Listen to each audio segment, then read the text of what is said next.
जीव है कैसा कैसा होके आ जाता है, और जब इसका स्वार्थ पूरा हो जाएगा फिर कहीं और भाग जाएगा।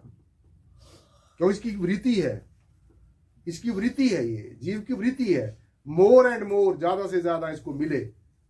सो इसलिए चाहे आप दुनिया में कितनी भी उपाधियां उपलब्धियां प्राप्त कर लो, आप जितनी भी शान शौकत प्राप्त कर लो, वो आपको मुबारक हो, वो आपको मुबारक हो दुनिया की चीजें, लेकिन उन्हीं में ही फंस के बैठे नहीं रहना है।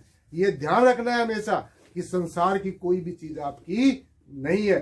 जैसे अभी आपको कुसुम जी और नीलम जी ने आपको बताया है कि संसार की कोई भी चीज आपकी अपनी नहीं है, ये सब कुछ परमेश्वर ने दिया है। इस जय श्री प्रियतम निर्गुणाकार सर्वाधार विश्वाधार परम तत्व ने हमें अनेकों नियामतें दी हैं, हमें अनेकों चीजें दी हैं इस जीव को जीवन बसर करने के लिए। कितना सब कुछ इसका अरेंजमेंट किया हुआ है, लेकिन ये अभागा जीव परमेश्वर का धन्यवाद नहीं करता है। तो हमने परमेश्वर का धन्यवाद करना है, हमें परमेश्वर के आगे प्रार्थना करनी है, प्रेयर करनी है कि परमेश्वर मैं तेरा धन्यवाद करता हूं, तूने मुझे ऐसा हीरा सा जन्म दिया। हे परमेश्वर मैं तेरा धन्यवाद करता हूं, तूने मुझे इतना अच्छा अमोलक ज्ञान दिया। हे परमेश्वर मैं इसलिए भी आपका धन्यवाद करता हूं, तूने मुझे ऐसा सदगुरु दिया जिसने मुझे आपके बारे में पूरे का पूरा जो ज्ञान है और तुझे मिलने की जो युक्ति बताई है। हे परमेश्वर मैं इसलिए भी आपका धन्यवाद करता हूं कि आपने मुझे वो चीजें नहीं दी जो मेरे लिए जरूरी नहीं थी। हे परमेश्वर मैं सब चीजों के लिए आपका तहे दिल से आपका शुक्रिया अदा करता हूं। तो इतना ही शुक्रिया अदा करना है। जब कोई आपको कोई चीज देता है तो आप उसका धन्यवाद करते हैं, कोई अमुक चीज दे दे आप उसका धन्यवाद करते हैं, थैंक यू वेरी मच, आपका बहुत बहुत शुक्रिया। तो अगर आप संसार की कोई छोटी सी चीज कोई आपको देता है, अगर आप उसका धन्यवाद करते हैं, तो हमने ये बात सासंग जी विचारनी है, सोचनी है, समझनी है कि अगर आप छोटी सी चीज कोई देता आप उसका धन्यवाद करते हैं, उसका शुक्रिया करते हैं, तो परमेश्वर ने इस जय श्री प्रियतम निर्गुणाकार सर्वाधार विश्वाधार परम तत्व ने आपको कितनी चीजें दी, कितनी अलौकिक जगत की चीजें दी। तो आपने कभी क्या परमेश्वर का धन्यवाद किया जिसने हमें सब कुछ दिया? इस प्रीतम पिता परमेश्वर ने हमें सब कुछ दिया, लेकिन हमने इसको क्या दिया? परमेश्वर ने हमें सब कुछ दिया, लेकिन जीव ने इसको क्या दिया? जीव ने इसको कुछ नहीं दिया। जीव सिर्फ इसका ऋणी होता चला गया, ऋणी होता चला गया, ऋणी होता चला, मांगता गया, मांगता बाहर समय कटोरा उठा के खड़ा ही है, सदगुरु मेरा ये कर दे, सदगुरु मेरा वो कर दे। लेकिन क्या आपने कभी सोचा है कि मैं दुखी क्यों हूं? तो ये जीव दुखी इसीलिए है, सबसे बड़ा इसका इच्छाओं का कारण इसका दुख है, इसकी इच्छाएं इसके दुखों का कारण है, इसकी इच्छाएं इसके सुखों का कारण है। कभी रजोगुणी इच्छाएं करता है, कभी सतोगुणी इच्छाएं करता है, कभी तमोगुणी इच्छाएं करता है। तो एक लड़ी बंधी हुई है इच्छाओं की है।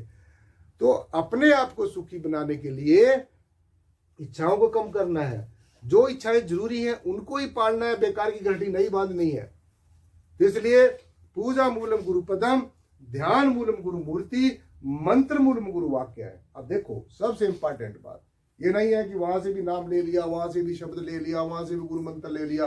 अब उसको जब वो ध्यान में बैठोगे, आप सुमन करने बैठोगे, तो सारे मंत्र आपके अंदर घूमने शुरू हो जाएंगे, तो सारे मंत्र घूमने शुरू हो जाएंगे। बंद करो इसको, सारे मंत्र शुरू हो जाएंगे। अब आपको यही नहीं पता चलेगा मैंने कि कौन से मंत्र का वजन करना है। तो इसलिए इसको बंद करो यार, फोन को बंद करके बैठे करो क्लास में। क्या आप लोग स्कूल कॉलेज यूनिवर्सिटी में नहीं पढ़े? अगर पढ़े तो कॉलेज में यूनिवर्सिटी में कभी क्लास में कोई शराबा शोर शराबा होता है, फोन बंद करके बैठिए, थोड़ी देर के लिए बैठिए, लेकिन पूरी तवज्जो के साथ बैठिए। इन फोनों ने तो तुम लोगों को परेशान किया हुआ है। जब ये इंटरनेट नहीं होता तब भी काम चलता था दुनिया का। फोन को इस्तेमाल करिए, लेकिन अच्छे तरीके से करिए, हमारे काफी काम भी आता है ये। इसको बेकार के सारा दिन कान पे लगा के ना बैठे रहना। आज देखते हैं बच्चों का, आपके लोगों के बच्चों का क्या हाल है। सारे बच्चे इसके शिकार हो गए, इन चीजों के शिकार हो गए। विज्ञान ने हमारी हेल्प की, हम भी मानते हैं इस चीज को। अगर विज्ञान को और अध्यात्म को जोड़ा जाए, विज्ञान ही सब कुछ नहीं कर सकता। अध्यात्म सबसे पहले जरूरी है। ये जो अध्यात्म है ये सबसे बड़ा विज्ञान है। जो अध्यात्म है ये नेचुरल साइंस है। जो अध्यात्म है ये कुदरती विज्ञान है। इस कुदरती ज्ञान से ही विज्ञान पैदा हुआ है। इसलिए विज्ञान में मत फंसो, भौतिकवाद में मत फंसो। अध्यात्म हमारा मूल है। सबसे पहले अध्यात्म, उसके बाद में और सब बातें। इसलिए कृपा करके जब भी क्लास में बैठते हैं या चर्चा में बैठते हैं तो पूरा समर्पित भाव से बैठिए, तभी जाकर आपके दुख दूर होंगे, तभी जाकर आप शांत होंगे तभी जाकर आपको दुनिया की नियामतें मिलेंगी। अब जो तीसरी इंपॉर्टेंट बात है मंत्र मूलम गुरुवाक्य। मंत्र मूलम गुरुवाक्य, जितने भी दुनिया के अंदर मंत्र हैं, जितने भी मंत्र हैं, यंत्र हैं, तंत्र हैं, रिद्धियों सिद्धियों के ज्ञान हैं और दिव्य शक्तियों के मंत्र हैं, उनमें सबसे बड़ा जो मंत्र है, वो सबसे बड़ा जो मूल मंत्र है, सबसे बड़ा जो महामंत्र है, वो क्या है? सदगुरु के द्वारा दिया गया जो हमें ज्ञान है। इससे श्रेष्ठ कोई चीज नहीं है।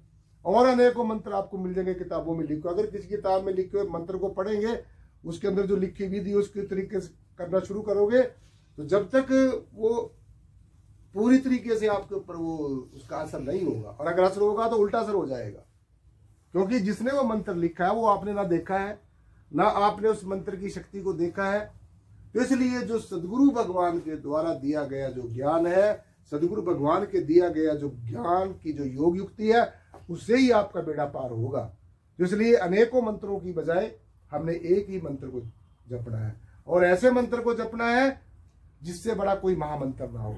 अब जैसे इस निराकारी जागृति मिशन में आपको इस ब्रह्म का, इस निर्गुण निराकार सर्वाधार विश्वाधार परम तत्व का ज्ञान दिया जाता है।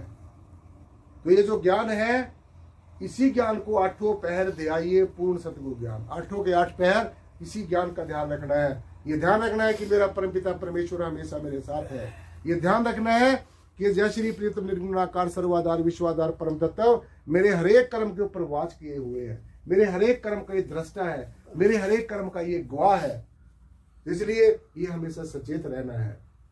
ये जो काल की माया है, त्रिगुणात्मक माया है, इससे सचेत रहना है और अपने अपने फैशन अलग से नहीं बना लेने अध्यात्म के अंदर। आज देखो कितने फैशन बने हुए हैं, कितने फैशन बना लिए जीव ने अध्यात्म के अंदर, और अपने मूल को भूलता जा रहा है।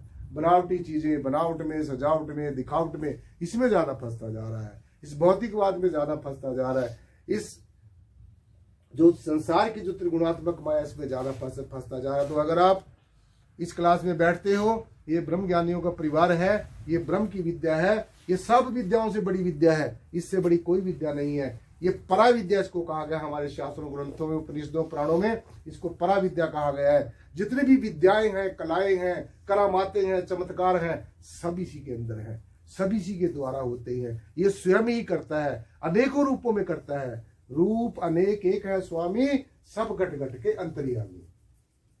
अनेकों परमेश्वर के रूप है, ये सब दृष्टिमान जगत है। ये ना राम जी ने बनाया, ना कृष्ण जी ने बनाया, ना किसी गुरु पीर पैगंबर ने बनाया। ये प्रकृति, जब ये सारे सदगुरु, जब ये सारे अवतार इस सृष्टि के ऊपर आए, तो ये 5 के 5 तत्व यहाँ पर जोगे तो मौजूद थे। तो इसलिए सबसे पहले प्रकृति का ज्ञान, नेचुरल ज्ञान, इस प्रकृति की गोद में बैठो, इस प्रकृति को समझो, इसके सिद्धांतों को समझो, इसके तत्वों को समझो कि तत्वों के अंदर कितनी समता और समानता है। इसलिए मंत्र मूलम गुरु वाक्य सबसे बड़ा महामंत्र, ये निराकार परमेश्वर, ये निर्गुण परमेश्वर, ये सर्वाधार परमेश्वर, इससे बड़ी कोई चीज नहीं है। सभी देवों का ये महादेव है, इसलिए इसको महादेव कहा गया है। सभी देवी देव इसी के रूप हैं। सभी देवों के साथ के नाम में देव लिखा जाता है और यह देवी लिखा जाता है, लेकिन इस परमेश्वर के साथ में क्या लिखा जाता है? महादेव लिखा जाता है। तो असली जो शिव है, ये निर्गुण निराकार स्वरूप, इसी का नाम शिव है। शिव कोई आकृति, कोई आकार प्रकार की बनी हुई चीज नहीं है। शिव का मतलब होता है एक ऐसी शक्ति जो सबका कल्याण करती है। शिव शब्द का मतलब होता है एक ऐसी शक्ति, एक ऐसी हस्ती, एक ऐसी एग्जिस्टेंस, एक ऐसा है पना जो सबके लिए भला ही भला करता है, अच्छा ही अच्छा करता है। बख्शिश ही बख्शिश है। जीव अनेकों गलतियां करके सतगुरु की शरण में आता है। गुण अवगुण मेरा कुछ ना बचाया, बख्श दिया पलमाही। लेकिन धन्य हो सतगुरु भगवान, ना कभी किसी की जाति देखता है, ना किसी का धर्म देखता है, ना किसी का वर्ण देखता है, ना किसी का संप्रदाय देखता है, ना किसी की अमीरी गरीबी देखता है, ना किसी की अच्छाई बुराई देखता है। जो भी आ गया उसको कंठ से लगा लेता है, गले से लगा लेता है। तो इससे बड़ा कृपालु और दयालु सदगुरु हो ही नहीं सकता है। तो इसलिए सब दुनिया की जितनी जानकारियां हैं, उनमें सबसे सर्वश्रेष्ठ जो है वो आत्मा का ज्ञान है। और आत्मा कहाँ पर है? वो कोई आकाश से या कोई दाएं बाएं छोड़ के नहीं आएगी। आत्मा तुम्हारे साथ ही है, अंदर है। ये बाहर सब आत्मा का ही पसारा है। सिया राम में सब जग जानी, सब कुछ ये राम में है, ये राम के अंदर ही रमा हुआ है, ये राम के अंदर ही रसा और बसा हुआ है। ये जो रमा हुआ नाम है, जो कण कण में रमा हुआ नाम है। तो इसलिए मंत्र मूलम गुरु वाक्य और मोक्ष मूलम गुरु कृपा। अब ध्यान से समझो, ये 3 पेपर जब पास कर लोगे तो चौथी मोक्ष और मुक्ति की अवस्था आपको ऑटोमेटिकली मिल जाएगी, स्वतः ही मिल जाएगी। तो आपने मोक्ष और मुक्ति को प्राप्त करने के लिए, इस जन्म मरण के सिलसिले को समाप्त करने के लिए, इस संसार के आवागमन का जो एक कुचक्कर है, इससे निजात पाने के लिए, छुटकारा पाने के लिए, then you will have to cross this 3 conditions. You will have to fulfill these 3 conditions. आपको ये 3 बातें पूरी करनी है। फर्स्ट कंडीशन क्या है? पूजा मूलम गुरु पदम, अपने सदगुरु भगवान के पावन श्री चरणों की पूजा करना, ये पहली कंडीशन। दूसरी कंडीशन, ध्यान मूलम गुरु मूर्ति, दुनिया के सब रंग रूप आकार प्रकार के दृश्यों का ध्यान छोड़ के, रिश्ते नातों सगे संबंधियों का ध्यान छोड़कर अपने सदगुरु भगवान की छवि का ध्यान करना है। This is the second condition. The third condition क्या है? पूजा मूलम गुरु पदम, ध्यान मूलम गुरु मूर्ति, मंत्र मूलम गुरु वाक्य। सबसे जो इंपॉर्टेंट बात है, जो मंत्र है, जो आपको ज्ञान दिया गया परमात्मा का, कोई अनेकों मंत्र ऋषियों मुनियों ने बनाए, लेकिन जब आप सभी मंत्रों यंत्रों तंत्रों को छोड़कर जब परमेश्वर का साक्षात्कार कर लोगे, जब इसी जय श्री प्रिय तो निर्गुणाकार सर्वाधार विश्वाधार परमतत्व का खुली आंखों से सदगुरु के माध्यम से दर्शन कर लोगे। ध्यान से सुन लो, पहले देखना जरूरी है, समझना जरूरी है, परमात्मा क्या है, कैसा है, कहाँ रहता है। तो सभी धर्मशास्त्रों का, धर्म गुरुओं का, आचार्य प्रचारियों का ऐसा मानना है कि परमेश्वर